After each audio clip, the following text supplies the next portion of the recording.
Keramat ni berlaku kepada orang-orang yang soleh, iaitu kita sebut sebagai karamah ataupun orang sebut keramat.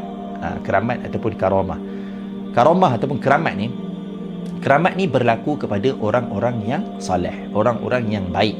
Dia benda luar biasa, benda yang pelik lah, ataupun benda yang ajaib, berlaku kepada orang biasa, bukan Nabi, tapi dia orang tu soleh, orang tu soleh, bertakwa. Jadi syarat pertama tu memang kena jelas lah, iaitu orang tu memang soleh dan juga bertakwa. Jadi kena pastikan lah, kalau benda tu luar biasa berlaku kepada orang yang soleh. Soleh ni maksudnya apa? Benda-benda yang fardu tak ada masalah, langsung dia selesai.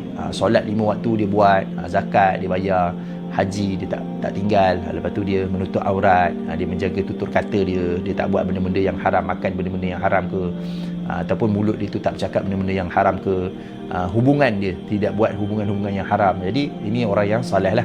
Orang yang soleh diberikan, ada Allah SWT berikan perkara-perkara ataupun peristiwa-peristiwa yang pelik, yang ajaib, yang luar biasa berlaku kepada dia.